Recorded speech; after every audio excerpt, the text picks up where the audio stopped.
Hi, I'm Rick Langel, and I'm a geologist with the Iowa Geological Survey.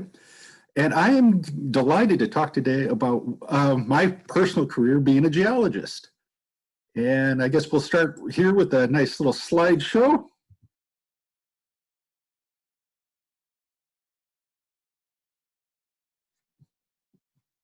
So I'm going to start off with going over the basics. Basically, what is geology? And everybody that I talk to thinks geology is just the study of rocks. Actually, I like to think it's a broader topic. I consider it the study of earth materials. Earth materials include rocks, so we do have all kinds of different types of rocks. We can go up. You can see rocks along the sides of roads we can study. We get little fragments of when wells are drilled. Sometimes we get cylinders of rock.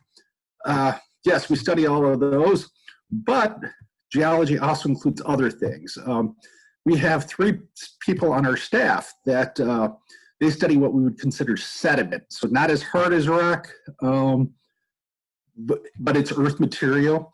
And I spent a good portion of my career working with water. I am a geologist, so I consider water to be an earth material as well.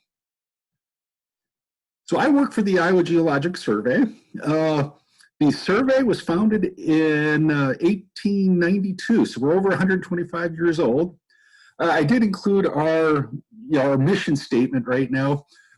Take time to read it. Basically, what we do is look at anything geologic, try to make decisions on it, get that information to people so they can better manage the resources of the state with it. We have kind of a very checkered history. For the first 90 years or so, we were an independent agency, reported directly to the governor. In the mid-1980s, we were merged into the DNR. And just more recently, in 2014, we were actually transitioned to the University of Iowa. So who do we work with? It's basically anybody that has an interest in geology. First and foremost, if you're a private citizen and you have a geologic question, I am more than happy to talk with you. But from there, it's all kinds of just different agencies, depending on what the geologic need. DNR, for a state agency, have lots of questions about wells in the state. We can provide them information on that.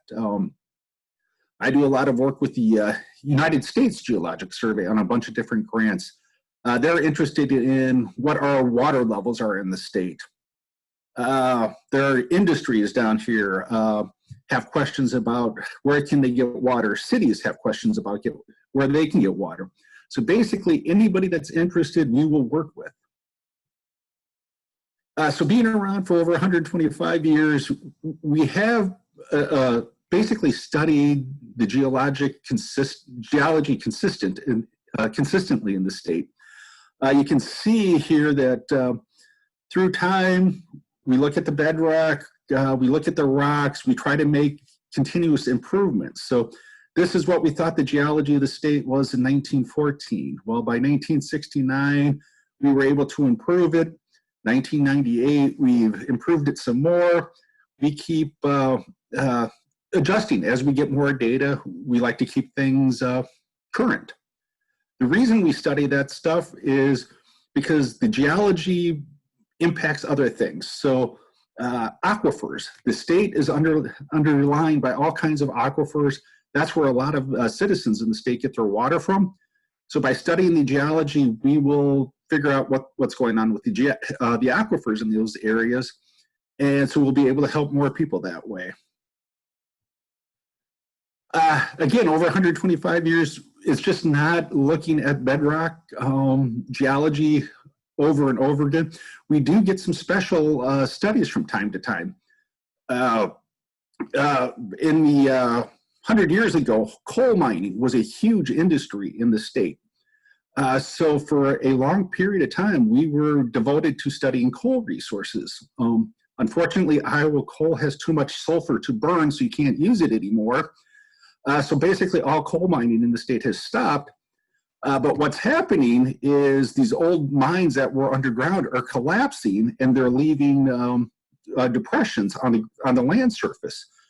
there are parts of the state that there is a lot of concern that you build a house in a wrong spot, a collapsed underground mine could suck in your house. Cold water cave is another great example of a special study. We had an indication of a cave that was being in the area. One of our geologists went out, drilled the first shaft into it, was able to spend 20 years doing research of what was this pristine cold water cave environment like. Every now and again, meteorites hit Iowa, so there is part of the state where we actually have a meteorite impact, a very large one. Thought it was an old volcano. At one point, a geologist that I knew spent about 20 years researching, trying to figure out what happened here. He was the one that actually came up and figured out, yes, it was a meteorite that hit it. And sometimes we just get some unique geology in the area. Here's a picture of what we call conodonts, jawbones of an animal. And it was just this right area. The geology preserved these specimens so precisely that he could do a very detailed study of what was living in the oceans during that time frame. So we do, as an organization, we cover a huge breadth of things. So I guess, what do I do for the Iowa Geological Survey? The big thing I do, or my main task, is informatics, which is kind of funny because informatics doesn't really sound like a geologist thing. It sounds more like a computer career, and it kind of is. But what informatics is taking data and making knowledge out of it. And so I am the database manager right now for the Iowa Geological Survey. So what I do is I've got several databases that I have to keep up, maintain, make sure they're working correctly. So for an example here, I've got the GeoSAM database. GeoSAM is our database that houses all the wells in the state of Iowa that we know about. You can see kind of on this map here, you can see all these little dots. Those are actual well points that we know about, that we track. We keep information about those wells. You can click on one of those dots, it will bring you up everything that we know about that well. We like to go the next step and actually try making interpretations. Here's another system, we call it the Iowa Well Forecasting System. What a well forecast is just predicting where you might get water as a private individual. So it's normally a very manual, time-consuming process. We developed an application that basically you can go and now click any point in the state and it will come up with a well forecast for you. Saves us a lot of time. And like I said, we're providing lots of information out to the public. The other big thing I do, I spend a lot of time helping well contractors. Basically, any question they can come up with, they are free to call me and I can see what I can provide for them. The normal question is kind of a well forecast. It's, I'm going to drill a well here. How deep do I need to go? Why is that important? Well, the people that are paying for the wells, you pay by the foot. So the deeper you go, the higher the cost of the well. There are some challenges with drilling wells. Areas of the state, the water quality isn't so good. So you want to avoid those areas, but you also don't want to pass by good water. If you can get by with a shallower well, it's generally better because it's less expensive. The other thing I spend a lot of time I do a lot of aquifer monitoring across the state. Between water chemistry, you know, what chemicals are in different aquifers, where are the water levels in those aquifers? Are we drawing those aquifers down? Are we going to have to worry about having water issues 20 years now, 30 years from now? So those are the big things that I do day in, day out. things that I have done though, and this is where geology is very interesting. You can do lots and lots of different things with a geology degree.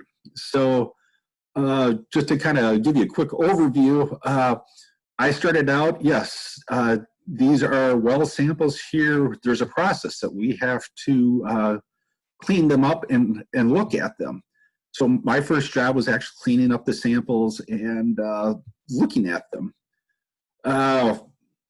One of my favorite sites, like I said earlier, I spent a lot of time sampling different things across the state.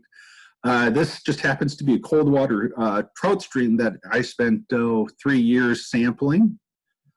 Again, being a geologist, working with rocks, we make lots of maps. This is a map of the bedrock geology of Scott County that I helped work on. Down here, concerns about, are we drawing our water out of our aquifers too quickly? So this would be Johnson and Lynn counties.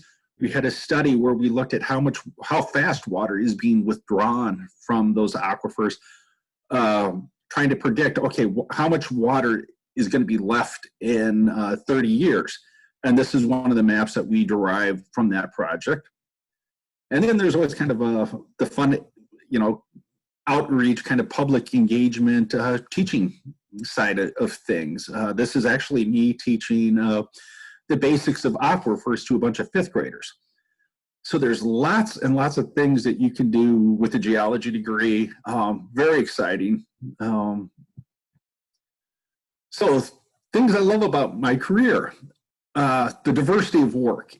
It's, like I said, I love going to work every morning not knowing exactly what I'm going to be doing. It will change. I have a mental plan of this is what I'm going to be working on. During the course of the day, things happen. Projects come up, questions come in. You never know what kind of question you're going to get when somebody calls on the phone. So it's really interesting to go in the morning. It's like, what am I going to actually do today? I really like the diversity. I don't think I could just do the same thing over and over again and stay happy. The travel has been one of the best things about this job. I've been able to go and see some very unique things throughout the state. Hidden glens with just really pretty rocks. Here is a picture, if you're familiar with Pikes Peak State Park up in northeast Iowa. If you get off the beaten path and look for it, there's a little cove that you can actually see these rocks that have these wonderful colors inside them. You don't see that in many other places in the state. Most of our rocks are just brown. So to see reds and browns, it's really interesting. Without this job, I don't think I would have ever found these particular areas. Makokata Caves here, I'm a nut for caves. I've been able to go into a bunch of caves as part of my job for various reasons. Like I said, just very interesting to go around. The other thing I love about my job is I do like helping people solve water problems. It's very nice, very satisfying when a driller calls up. It's like, okay, well, I need to drill a well here. How deep do I have to go? To be able to help him and alert him to certain parts of the state. So, well, if you can drill a well to this depth, this is what type of water quality you might get. It might not be good. The homeowner might not like it. It might be better to go here. Talking through them, helping them out. Actually, I sometimes benefit from my own work. So I actually live in North Liberty. I'm in this zone where we modeled. Are we drawing the water in the aquifer down too quickly?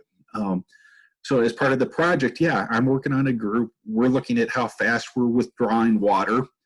And we're finding that, where I live, we're using water a little bit too fast in this area.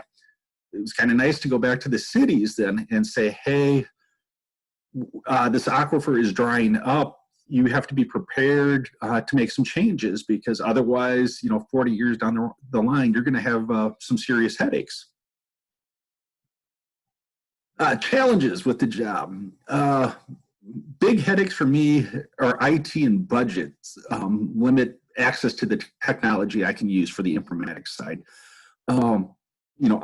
I've worked for multiple different parent organizations. All of them have their unique rules. Certain programs you just can't use. They don't meet the requirements of the agency, and they're just, no, you can't use them. So a great example of a program we couldn't use is Google Maps. They felt, our IT felt it was unsecure, so they're like, you can't use it, you have to come up with different solutions. Budget comes into what can we buy in terms of technology. GSM, a very popular website. We house close to 90,000 wells in GSM right now. There are other programs that we could use to display the location of those wells very efficiently and far better, but those programs cost money. We don't have the money, therefore we're forced to go looking for alternatives that we can afford. Budget challenges are kind of a common problem in my organization. We have to find basically money to do all of our projects. When we were part of the DNR, the state basically covered all of our salaries. Right now, our salary is probably covered about half by the state. So where do we get the other half the money? We have to find it. So there's been numerous times that I've wanted to do a project, but I haven't been able to find a grant or a company that would be willing to pay for it. So we just had to shelve the project. And then kind of as a personal challenge, it's the lack of growth opportunities in my current organization is kind of a challenge. Basically, I'm a geologist, and that's all I can be. There is no jumping over to this department, or jumping over to that department. I am what I am. Really, the only next step up for me is if I wanted to become the state geologist and manage the whole group. And I prefer to go out and see things across the state, so I really don't enjoy doing managing that type of stuff. So I'm not so much interested in that. So what are we looking for if you wanted to become a geologist, especially at the Iowa Geological Survey? You're going to have to go to college. For most geology, or all geology positions that I know, a Bachelor of Science or Bachelor of Arts degree is required. For the Iowa Geological Survey, a BS degree will get you basically the field labor positions, the grunt work. We have had a couple people that get hired in those positions. Those people very quickly take advantage of the fact that we are associated with the university, and they actually go into get their master's degree. Master's degree is very common. The idea being getting a master's, you learn how to do research. That's what we want in our organization. So that's most of our positions, we're looking for that. But if you wanted to go to the next level, yes, you could get your PhD. And right now we only have one staff on, or one person on staff that has their PhD. It's the state geologist. We've got a couple more people that are in process of getting their PhDs. The idea there is it's a lot easier to get grants and contracts when you have a PhD than as opposed to your master's. So certain people have realized it and figured, yeah, it's worth the effort to go to get their PhDs. In Iowa, it's kind of a limited selection of what colleges offer a geology degree. Augustana, University of Iowa, and Iowa State are the only three that I can think of at the time that offer a geology degree per se. But there's a lot of programs that offer an environmental science degree. And what we've noticed with some of our more recent grads, for BS, they start off with an environmental science degree. And then for a master's, they specialize in something that's more geology. And we hire them after that. So how did I become a geologist? It started early, back in junior high school. I went to Owine High School, or Owine Schools districts. In junior high, we had to do a kind of a career assessment and kind of look at what we were, what careers would fit us. And I was always good in science and math, and just out of luck of the draw, I stumbled into oceanography. I was like, hey, this is really cool. Working with water. I really, really want to work with water. The problem with being an oceanographer in Iowa, there are no oceans anywhere close. So I knew I had to go to college. Being practical, it's like, well, I don't think I can really afford out-of-state tuition for 4 years, so I'm going to focus, I'm going to start my college career locally. So I went to the University of Iowa as a chemistry major. And it just happened that one of my classmates was in the geology program, and she was talking about all the stuff you could do with groundwater. And I had never heard of groundwater before. Talking with her enough got me interested in that. I actually went to the geology advisors, sat down with them, had some very good discussions with them, and they convinced me that, yeah, give up on the oceans. I can work with water in the state. It's underground, and I can make a career out of it. So yeah, I was happy. So that's where I switched to the geology degree. Finished with my bachelor's at Iowa. Liked it enough that I decided to stick around Iowa for my master's as well.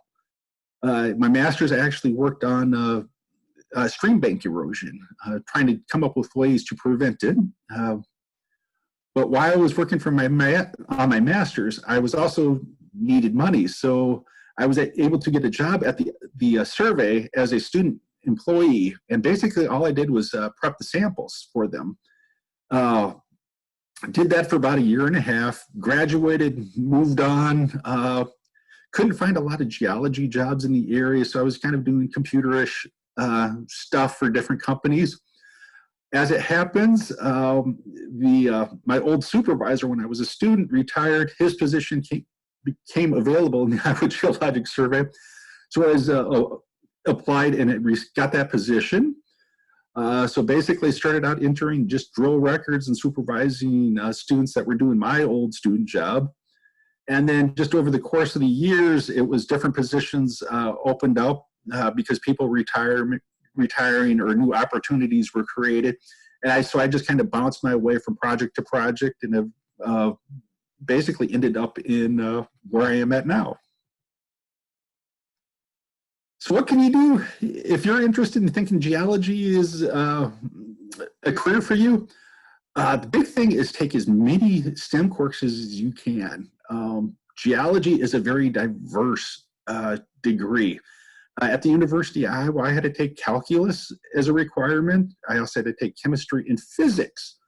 And plus one additional science course. It was either botany or biology, your course, your call. So you can, the more background you have, the better it is. The other thing, there's not a lot of geologists in the state, so it's kind of hard to kind of partner up and actually do physical work or volunteer for a geologist in the state. But there are a bunch of rock and mineral clubs, and those people are super knowledgeable about the geology in the state. You can get out, you can collect rocks with them, they can tell you the geology. You can start basically learning the basics of geology there. So a good place to start.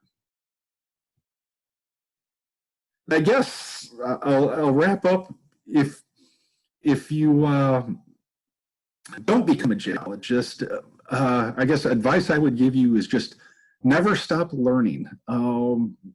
There is so much out there, things I didn't think I'd ever have to learn when I became a geologist that I have learned.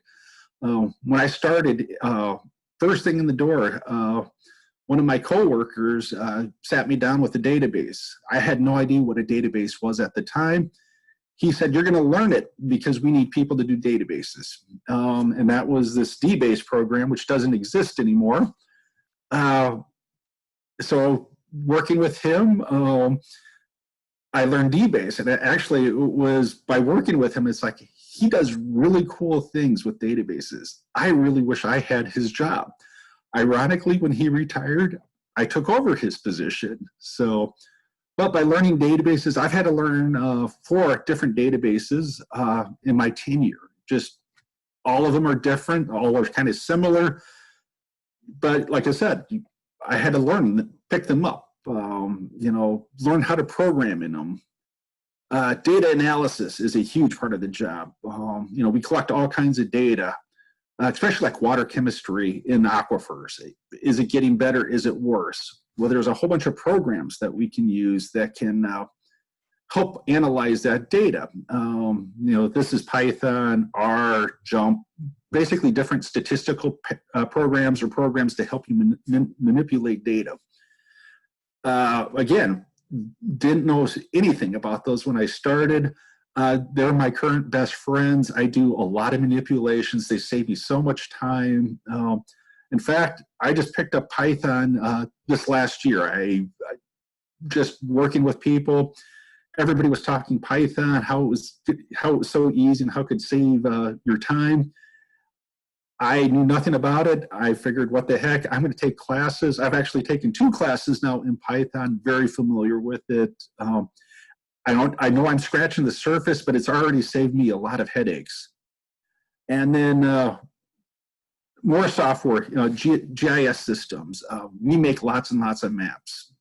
Had to learn a couple programs to help us learn or teach us to make maps. Esri is the big one. I've used Esri now for 22 years.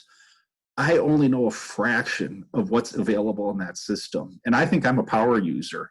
There's so much to find, so many tools that you can find in this particular program. Until you search it and find it, what can it do to make your life easier? So bottom line, just because you graduate, don't think you're done going to school or learning. Keep hitting things, keep learning.